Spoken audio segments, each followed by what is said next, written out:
What does it mean to be a hobbyist? Can a trick be too perfect? And what is the one ahead principle? This is a collection of some of the magic theory videos we have on the channel so far. Feel free to listen through to them in one complete place, but if you've already listened to these and you want to skip it, that's okay. This is just one other way for people to find it, and they're all in one place if you want to listen to them back to back to back. But I hope you enjoy the magic and the theory.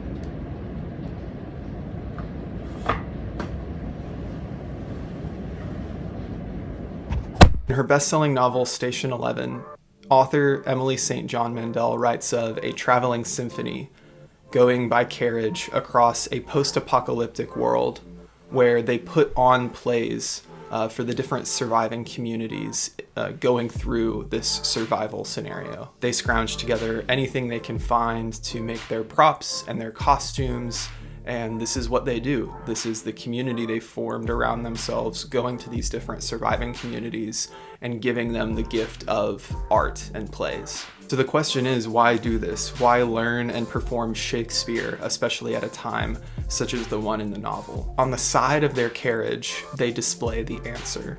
It's actually a quote from Star Trek. Survival is insufficient.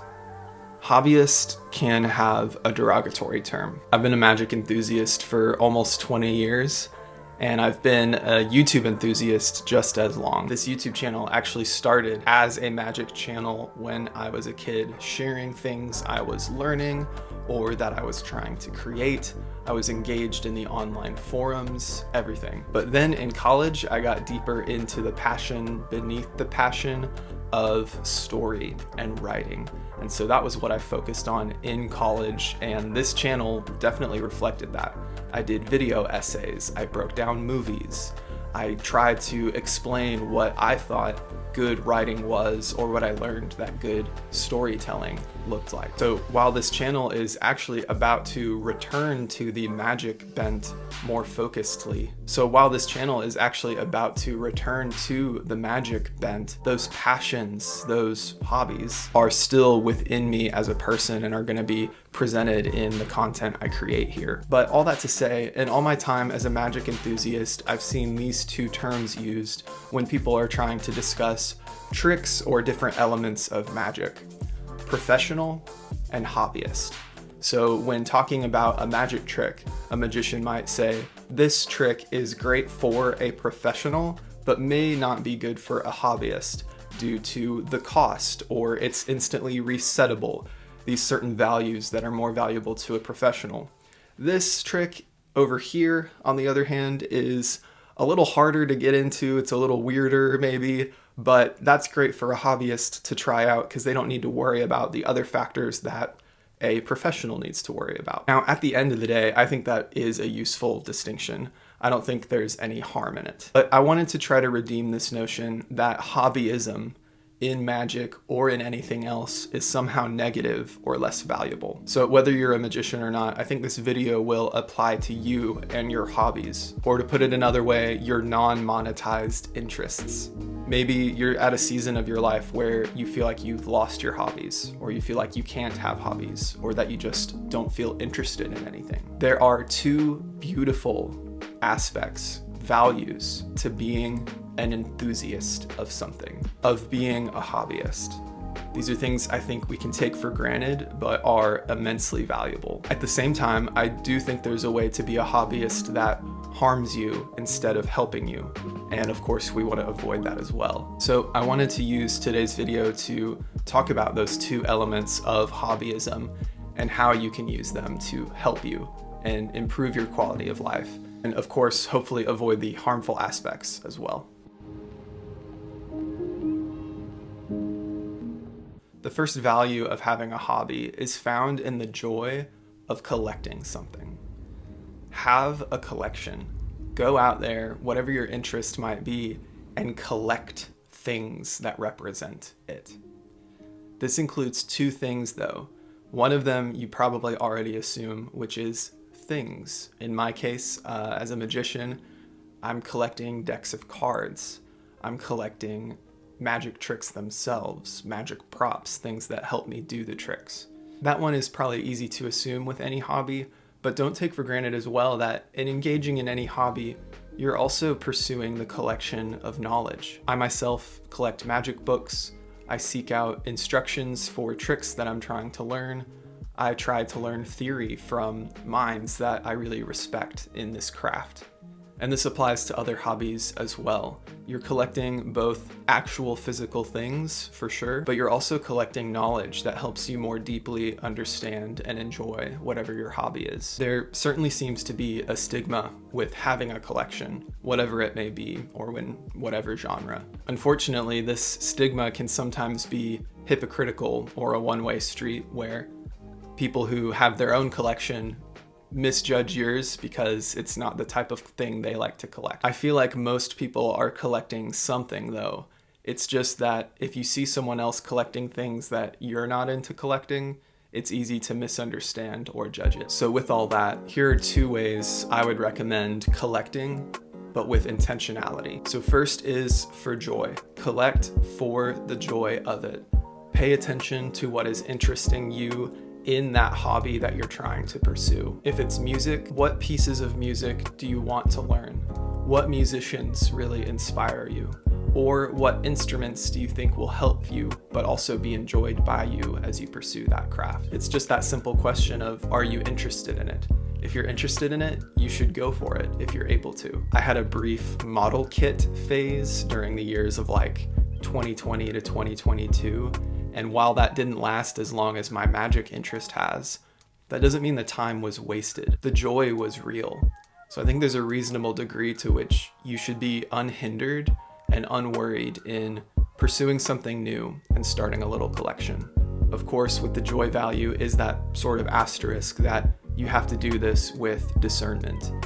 There's a really thin line between pursuing these things with joy and getting sucked into the marketing, advertising, consumer materialism that, of course, any industry is just going to be predisposed to promote, right? Advertisers are there for any hobby to get you to buy in more and more and more into it. And it's a little bit of a double-edged sword because these creators in the industry are making beautiful things that you want to collect, and supporting them is good. But there seems to be a thin line, or you could even call it an invisible cliff that you seem to jump off of when suddenly that collection you were forming for joy is turning into comparison between you and other people who are in the hobby, comparison between your size of your collection.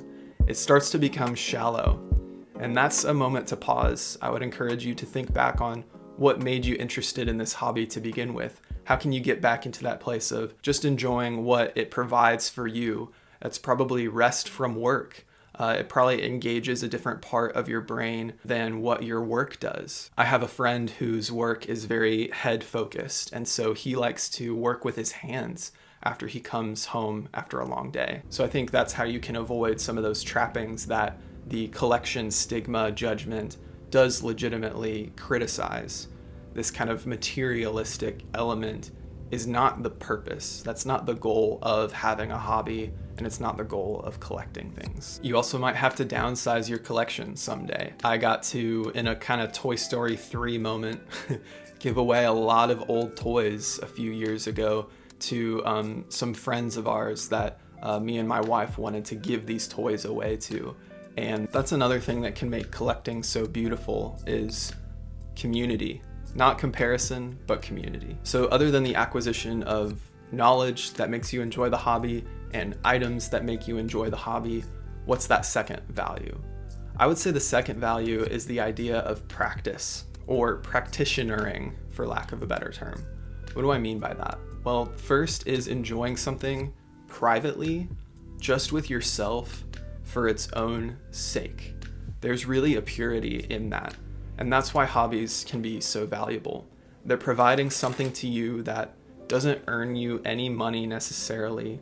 It doesn't prove anything to anyone. And in fact, you're probably not an expert in it, at least not at first. And that's another aversion we have today, is we have an aversion to being a noob at something, right? To trying a new thing. Especially in adulthood, I experienced this. And there's been some good books and discourse about that idea lately of trying to make sure we're not just doing the things we're expert at, trying to not be afraid of trying new things. I think it's super valuable. And so when you're being a practitioner, that means you're applying this knowledge of the hobby that you're experiencing privately for joy. So of course for me as a magician, that's actually practicing the tricks that I'm learning or practicing the card moves. You might be a model kit builder. You might be learning to sew or knit or crochet. Even if it's a more passive hobby, if you're having a dedicated space where you're watching the weekly basketball game, whatever it might be, that's a space where you can fully enjoy something without guilt. But then there's the other side of practitionering, which is sharing it with others. And this doesn't have to be performative, although it could be. So as a magician, I love sharing my tricks with other people, whether that be people who don't really think about magic that much and I can show them a trick and they enjoy that and they're fooled or they're amazed by it. That can be a great experience to share with other people. I also get to share it with other magicians. We get to share ideas and learn from each other. And so it can be performative, but it doesn't have to be. Like if you're a musician and you're learning a new instrument, yes, you can try to find a space where you can start to perform it in front of other people, but maybe your practitionering just leads you to a community of other people learning that instrument. A more passive example, again, to validate that would be maybe music criticism or film criticism. So your hobby can be in a specific field, even if you're not making the thing. Maybe you want to just engage in analyzing it, and that's just as valid. So those are the two. Collect things, collect knowledge, and collect items that give you joy in enjoying your hobby. And number two, be a practitioner. Practice it for yourself, have private times where you can enjoy your hobby for yourself, and be a practitioner amongst others. This helps you dive into community, find people with that shared interest so you can enjoy it even more. And again, by way of recap, I think avoiding some of the pitfalls of materialism and comparison and fear that you need to be an expert at something. Avoiding those things will help you enjoy being a hobbyist of something even more. I think you get a lot of value out of having something that you're just into, that you're just tinkering around with, that you're just playing around with. I had a friend who I had known for a long time before I realized he was really, really good at fixing cars. And it just blew my mind that he was into that was something he enjoyed. And just hearing the wealth of knowledge he held about that, you could see the joy in his face when he got to talk about what he does with those cars and how he gives himself pride in being able to fix them and understand them. So that's the joy of being a hobbyist. Can a trick be too perfect? And what does that even mean? And if it's true, what does that mean not just for magic, but for living life? What's up, fellow hobbyists? Michael here. Today is one of the more theory or discussion videos. So as those get formed, you're going to see those in a playlist on the channel. So Rick Johnson, in his work Hierophant, I think I'm saying that right, in 1971 proposed this theory. And I was exposed to it, I think, in just general magic discourse, potentially before I read it, but I was definitely introduced to it by the time I read it in a wonderful collection of essays that I highly recommend you checking out, called Magic in Mind. This was put together by Joshua J. of Vanishing Ink, and it's provided for free as a PDF on Vanishing Ink.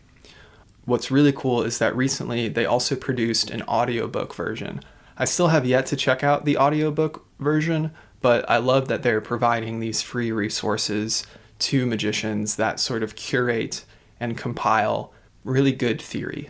I really love the discussion of theory as a magician, and I feel like it's on YouTube. There's definitely magicians that put it out there, but it can be harder to find, or it might not have theory always tagged in the video. You sort of reach a certain step of your journey in magic where you're not just trying to learn new tricks, learn tricks, but understand how to be better as a performer of the tricks you already know. Let's cover Rick Johnson's original essay, his premises, his theory, his conclusion, and his suggested solutions to that conclusion. And of course, we're going to discuss my opinion of this, whether I agree or disagree with it or not, and what this, if anything, means for not just magic, but living life. Because believe it or not, I think there's a lot in magic theory that almost provides, by way of metaphor or parable even, sort of an allegory for life and how we might live life better, not just be better magicians. I also really love philosophy. I love the study of philosophy, and I love following all the podcasts and YouTube channels about philosophy, not because I think I'm a super smart boy, but because I just love listening to the discussions, and I think I definitely buy into the claim that all sciences, potentially even all artistic pursuits, are just applied philosophy, if you take things down to its root. So it's the study of knowledge, and the way that that study is pursued is through arguments, because we make claims and we try to back up those claims, or there's certain things that we have to postulate in order to make conclusions off of them. And just understanding the pursuit of that, understanding logical inconsistencies, understanding logic itself. Anyway, the reason I bring up philosophy is that very wonderfully in his essay, Rick Johnson uses philosophical format in order to bring his argument forward for the two perfect theory. So his premises are as follows. Premise 1, 20th century man, or in our case, 21st century people, no longer attributes the magician with supernatural powers. So he's speaking to sort of a post-Enlightenment, post-industrial revolution, just at the age that modernity was at, or post-modernity is at today for our case. People know that illusions are illusions. And to me, this is a good thing, personally. I don't want to actually pull the wool over people's eyes. There's a great documentary from the magician James Randi. His life is so fascinating, and he went on the attack for a lot of charlatans, and you can see it in that documentary how, as a magician who wants to only use deception to entertain people, he went after them in order to expose how they were using magic tricks to deceive people. There's various ways that people were doing that, deceive people in a way that made it look like they actually had the powers they were claiming to have. So that's premise 1, is 20th century man no longer attributes the magician with supernatural powers. Premise 2, he said, was that to rational man, the unknown is unacceptable. So he's speaking to, like, hey, if you're confronted with this and you know that, rationality should find an answer for you, it's going to kind of frustrate your mind. So that's premise 2. To rational man, the unknown is unacceptable. From there, he goes on to discuss 3 hypotheses, and they are as follows. 1, man will find or invent an answer for that which baffles him. So this is going off of premise 2, that the unknown is unacceptable.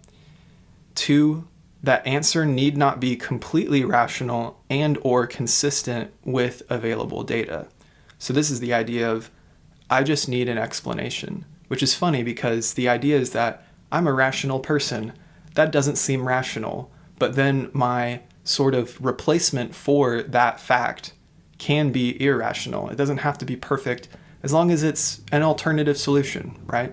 When confronted with the unexplainable, we're content to explain it with something we can't even explain. And number 3, man is flexible in changing his answers in the light of more complete or acceptable data. So the idea that, hey, I'll come up with an answer, and then if a better answer comes my way, I'll jump to that one. So he then says, quote, if we combine premise 1 and the first 2 hypotheses developed in premise 2, we can now understand why the spectator leaves the performance of a magician explaining or shrugging off all tricks done with a it went up his sleeve, or it's done with mirrors, or some such inane explanation completely inconsistent with the facts. But to him, it's an acceptable answer, end quote. He then goes on to say, quote, however, if we now introduce hypothesis 3, we can easily see that the spectator is open to suggestion for his solution, and in some cases it would be wise for us to provide him with a possible solution of our own choosing, and which would accomplish the following. 1. Lead him away from the correct solution. 2. Be acceptable to him. 3. Not detract from the effect of the trick. And 4. Give the magician full credit for his skill. And so at this point of the essay, Rick Johnson's sort of values that he wants to protect are coming into view. He's confronted with this problem of people aren't just going to be wowed by the impossible and believe that the impossible is true or real, which again, this is me talking here. That's good, in my opinion, for magic as an art form. I don't want someone to leave my magic tricks thinking that I can do something supernatural. That's not really the point of the art form, in my opinion. And so that's a good point on his part. And then he says, we also want to protect the value of not detracting from the effect of the trick. So if the problem is such, how do we protect the effect? But also, how do we protect the magician and giving the magician credit for his skill? So it's the effect and it's the magician that are the values at stake that Rick Johnson is wanting to try to protect with his solutions for these problems. He discusses some examples of this problem, and so then he makes this, what he calls the tenets of the two perfect theory, and I quote, some tricks by virtue of their perfection become imperfect.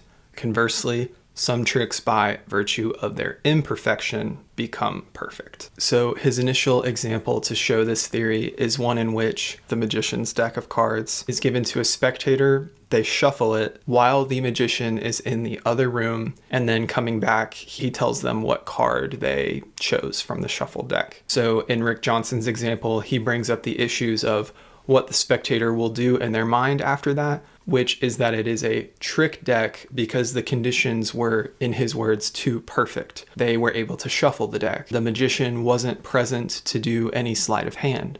So by eliminating so many factors that you would think make the trick stronger, the audience member is left to think this is a trick deck. And so Rick Johnson is saying this is a problem.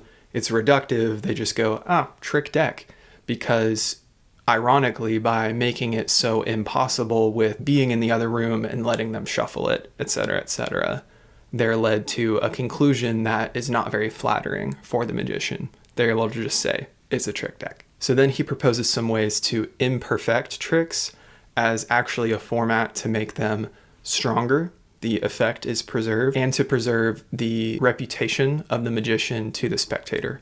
The spectator is impressed by the magician and his skill. So his proposals are essentially red herrings, I would say, that allow the spectator to think, maybe this is where he did something, and oh wow, I'm amazed he was able to do it that secretly or in that span of time. He proposes still being in the room instead of being outside the room. He proposes handling the cards yourself. It's interesting that this is proposed as an imperfection because within this, he's displaying methods that you can use to show that all the cards are different. And then the third imperfection is interesting. He proposes if, let's say you've had the spectator shuffle the deck, select a card. He suggests you come back and handling the deck a little bit, even though that's not the method for ascertaining the card. And he also recommends having a procedure which reveals the card instead of you just divining the card. Similarly, another imperfection is to have you handle the deck a little bit at the beginning. So before diving into more of my thoughts on it, I'd like to read his summary of the essay because he does provide some more examples and discussions, but here's his concluding quote. He says, quote, in summary, the explanation of the two perfect theory has attempted to point out that man must have an answer or solution to those things that bewilder him. it behooves magicians to avoid leaving a spectator one accurate path to follow, leading to the modus operandi, or to leave the onlooker paths that take credit away from the magician himself. It's better to direct the spectator to follow a path of the magician's own choosing, leading him to the conclusion that the magician is, quote, some clever devil. That's the name of the game, baby, end quote. So that is the basic premises, the theory, the values at stake that he's trying to protect, and the conclusion and suggested solutions that he has in his essay. I definitely recommend you reading the full essay, as I wasn't able to get into every example he provided. So what do I think? Well, it's first worth mentioning that I might disagree a little bit with the semantics of the argument, but that doesn't necessarily mean I disagree with the argument itself. He talks about it being the too perfect theory, and for what he's meaning by that, I understand. But perhaps this could have been called the not perfect enough theory, or rather the almost perfect theory.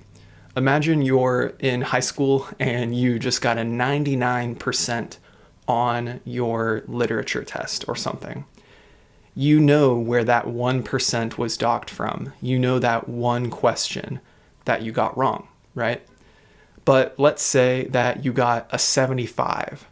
Maybe you know all the different questions that got docked off, but maybe you don't exactly know what you could have exactly done to study better, right? You just know nebulously, wow, there's lots of different topics I should have studied better. That's maybe one example that helps me get toward the semantic disagreement. I think the way Rick Johnson is meaning too perfect is not in a literal sense, but more in the it's quiet, too quiet. You know that quote where it's like, it's quiet, too quiet, ergo something must be going on. In the same way, the spectator sees a trick and is saying, this is impressive, too impressive. Ergo, the magician must be using some cheap trick. He must be using a trick deck. Rick Johnson's proposed solutions seem to be to allow some red herrings or to imperfect a trick a little bit in a way that makes it stronger, or at least if the audience member is going to think anything, they're going to think that you're really good at what you do. And so this is such an interesting theory. I've mulled this over, and I think I agree. So the question is for you, do you agree with this? I think the question you have to ask to see if you agree with it is, must it be our goal to make the spectator think that we are accomplishing the magic? And this is where I halted and really thought about this. Is it my goal to make the spectator think that I'm doing the magic? I think yes. And here's why that was a difficulty for me, but then why in the end I still chose that pathway. Why is that a difficulty? I don't think it feels fun to think I'm being arrogant. I don't think we want to say, yes, look at me, I'm awesome. Of course, there's an arrogant way to represent yourself as the, look at me, I'm a cool magician. There's definitely arrogant magicians out there.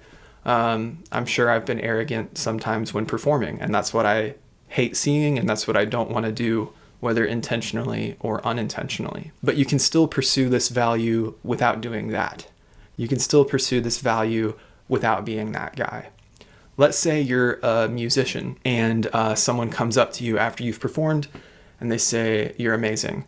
And you're like, no, man, I didn't make that music happen. It was just the vibes. You know what I'm saying? That would be so weird if you don't at least just take the credit. Allow someone to say, you did that. And so there is a degree to which you can be humble. You can not be weird, not be that guy, but you do have to position yourself as the source of the fun in this scenario. You are saying, I have studied illusions, I've studied magic, and I want to show you something that you've potentially never seen before. It's going to surprise you, it's going to amaze you, and this moment was achieved for fun and entertainment because of the dedication I poured into my craft. And so from that standpoint, you can be a humble person who is just trying to create a fun experience, but in service of the effect, channel the attention back to yourself as like, I made this happen, right? Not in a way that's trying to be arrogant, but I made this happen. What I'm saying here comes some from also what I've read from Strong Magic by Darwin Ortiz. I reference him a lot, I think, probably because I definitely recommend his book, Strong Magic, and he discusses some of that as well, of like, you kind of have to point the attention back to you, but for good reason in a magic trick. I think he was saying it more from a standpoint of credibility and getting gigs from Darwin Ortiz's book, but from what I remember, it does sort of cross-link here. And that brings us to the next idea that I think is really worth discussing, which is that people know magic isn't real, right? It's romantic to think we can just show our spectators an illusion, something that's impossible, and that they'd accept that.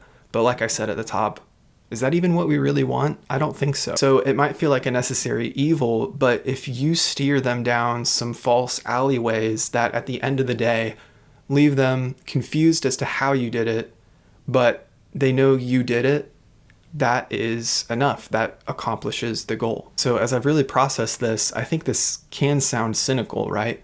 It's like, give them some red herrings and make them impressed with you. But I think there's a side to this that is actually really beautiful and profound, potentially. People know that magic is illusions to the point where they know that people are making entire entertainment careers out of being a magician, right?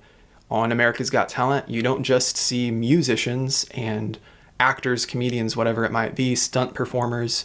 You also see magicians. It's a legitimate entertainment career pathway. And so the entertainer is saying, I have secret knowledge, secret skills, which enable me to present this illusion to you for your entertainment.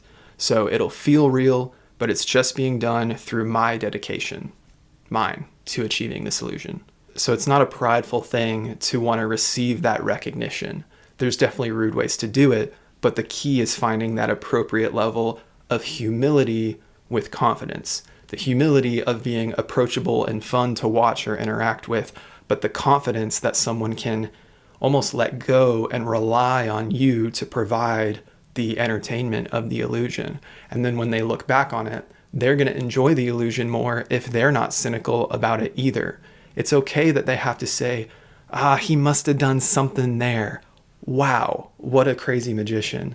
It's such a hard fine line, hard balance that I think Johnson is trying to play on here. So this also cross-links to another idea that I've heard in more than one place, I'm pretty sure. Again, it's also in Darwin Ortiz's Strong Magic, which is to never talk down about yourself to your audience. When they ask how long a certain trick took to learn and it happens to be self-working, for example, let's say, you can know for yourself that it only took you 5 minutes to learn that trick, but I would encourage you not to tell them that. Sadly, I have made this mistake before. Here's something you could say instead. The illusion itself is very straightforward, but mastering it has taken me years. So you see what that does? This is still telling them the truth because to master anything takes time. So you've allowed this simple truth that it's a simple illusion, but you've prevented it from seeming unimpressive. And I think that's giving yourself authentic value. And in fact, you maybe don't even need to say it's simple. You can just emphasize your dedication to your craft,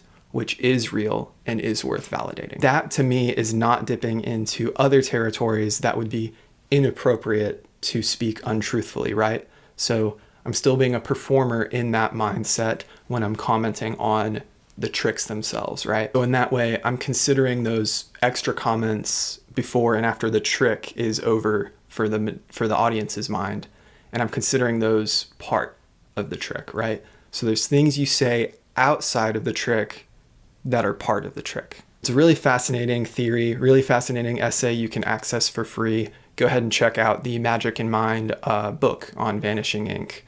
Definitely recommend that. But what about life? Might be surprising that I'm bringing it up in this video, but what does this say about life? For me, as a magician who is a zillennial, internet raised, but I remember a time before it, here's how I'm encountering and processing this. People are living in the illusion that we can be perfect. Even cognitively knowing that we cannot be perfect, the expectations are there socioculturally. We are busy, we are hurried, we are burnt out. I've read some different books on this, and it's interesting how, as you look at the history of technological advancement and our societies and cultures, every new technological advancement has seemed to promise more leisure time. And there's some classes and books from the author Strawn Coleman that have discussed this. And all these technologies promise more leisure time, but instead what we do is fill the time, right? So it used to take days to get to another city, but you introduce automobiles and an airplane, and what do? We don't still expect the same amount of time that a carriage took. We expect you to get to Chicago or whatever in a day, because now you can ride a plane over there and get to business.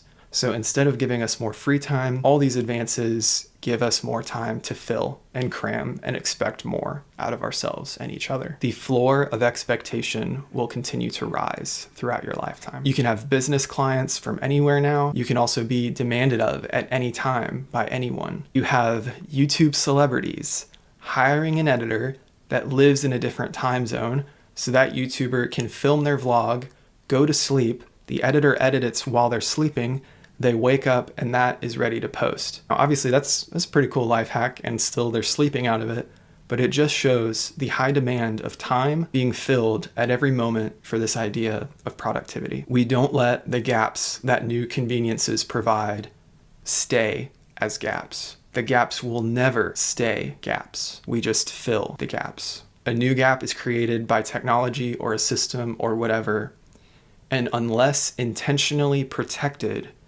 gaps are always filled. Now, we do see and normalize imperfection more now than perhaps we ever have. We can talk about burnout.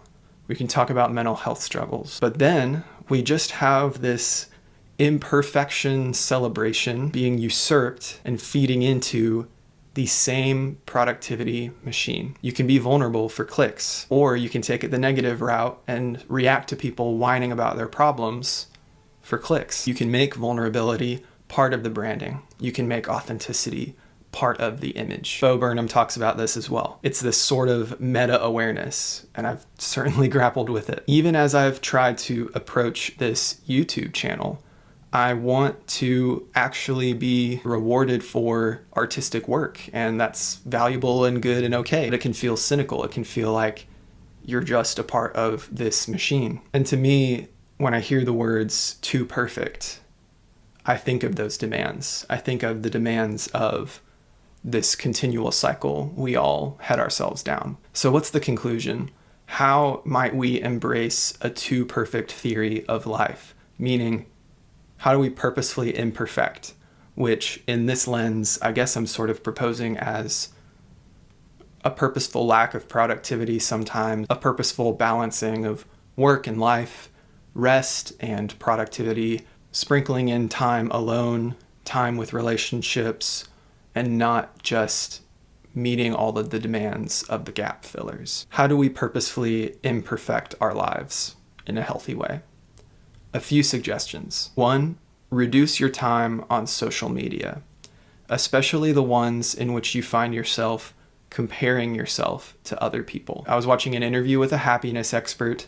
I will admit that came up on my algorithm, but he recommended this, and I really appreciated what he had to say about psychologically what's going on when we use social media more and more. It's almost a replacement for community, essentially, but it's not a good replacement. And for me, when I scroll through Instagram stories specifically, when I'm in a good space, that's fine and I can engage with community. But sometimes I need to protect myself and say that I'm not going to scroll through them right now because I'm finding myself comparing myself to others. And it doesn't just protect me, it also protects other people, people that I do want to cheer on.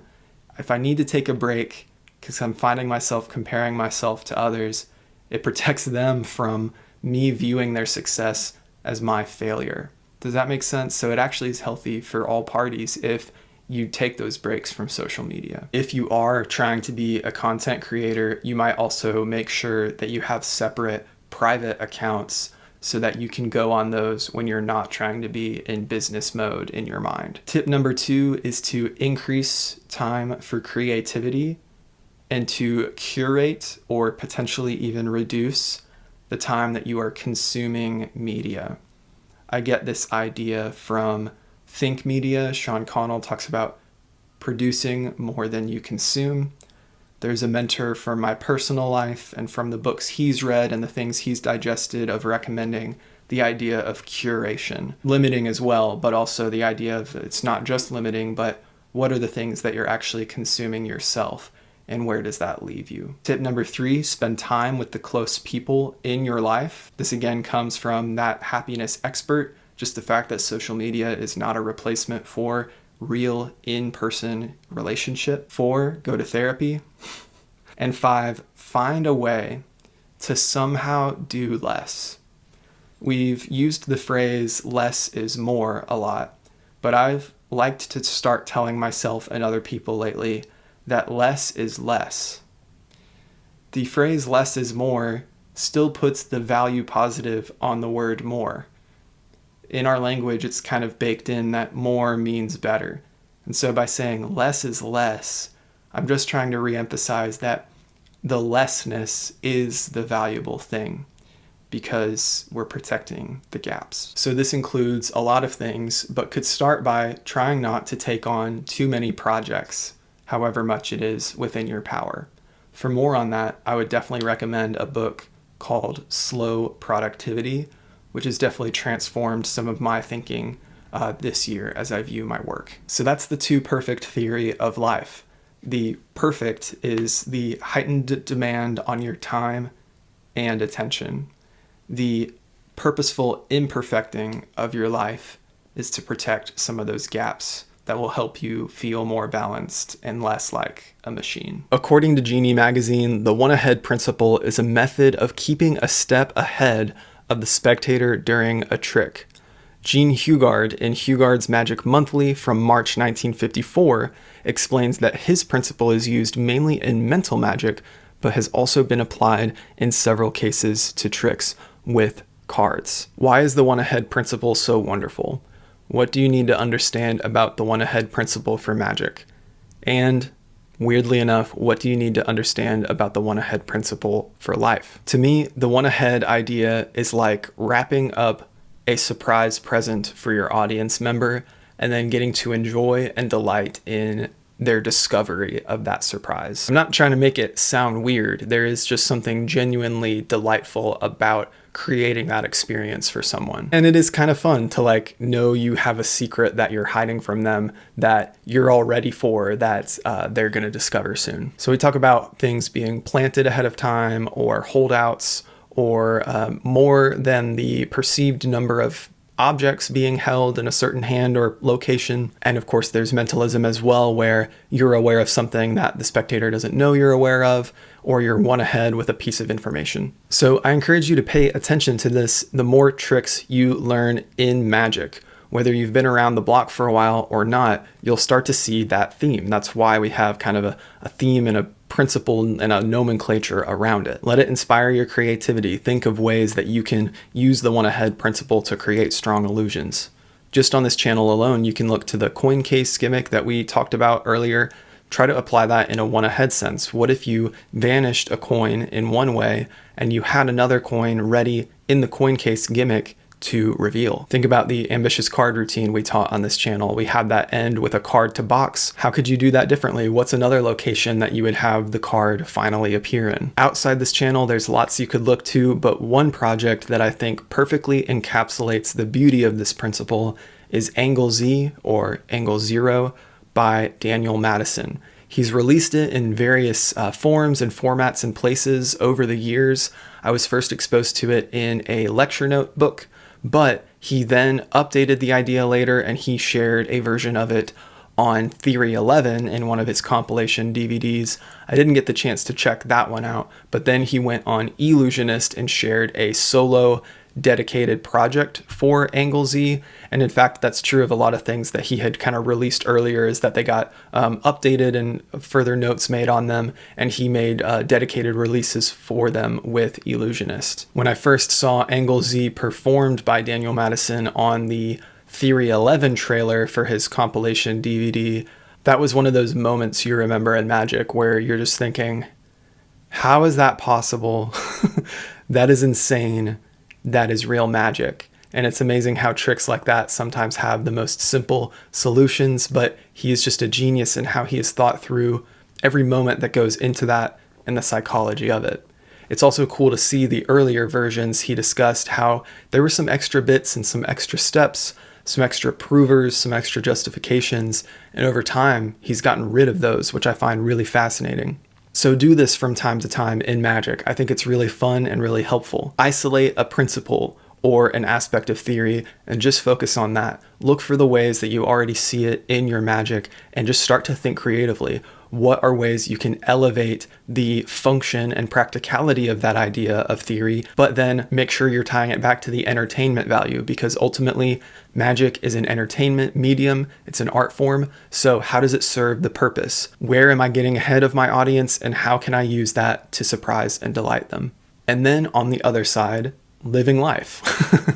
I don't know if it surprises you every time I shift theory discussion into life discussion, but this is something I hope to do on this channel. I think in an almost parable or allegorical sense, there's a lot that I see in the art form of magic that at its essence is so inspiring because it says something that is maybe more universally true. I'm not trying to be like weird about it. I just think it's there. That's what I see. So I'm grateful that people are more open these days to talking about their mental health struggles. A lot of folks struggle with anxiety these days, and I'll very much admit I'm genuinely one of those. From navigating the anxieties during college to then entering into adulthood and some of the first years of my career, responsibilities only increase, and they're good things in your life that you want to care well for, and that can just increase anxiety. How am I gonna take care of my finances, family, even something as simple as we have a cat. Like, how do I take care of my cat well? Are we gonna retire at the right age? And am I spending enough time with my friends and family? How do I not lose my relationships? How do I not lose control, essentially? Life can certainly feel like one long process of trying to barter with the world for the level of control you are allowed about your circumstances. And so what do? There's some genuinely practical things we learn about how to live life and how to live life wisely. This, in essence, could be chalked up to the phrase, stay one ahead, just like a magician does. What does it mean to stay one ahead in life? It means to be prepared. It means to be thoughtful. It means to be intentional in the way you're living your life. Just living life on purpose, right? But here's why I like the phrase. Of course, in magic, there might be literal situations where you are staying 2 or 3 ahead. That's fine. But the title of the principle and the one that gets remembered and said is this idea of one ahead. And I really like that when it comes to life, which is just the idea of purposefully, intentionally, yes, preparing, but not letting it feed into unhealthy anxiety. So I've literally been pondering this principle, thinking to myself, how can I stay one ahead in life, but not obsess over getting 4 or 5 or 10 ahead? And so I'm purposely not drawing the line of what that means for you. It doesn't mean that more preparation is inherently bad, right? And here's the disclaimer of, I'm not your financial advisor. I'm not your financial planner. I'm not giving you any legal or financial advice in terms of how you should prepare your life.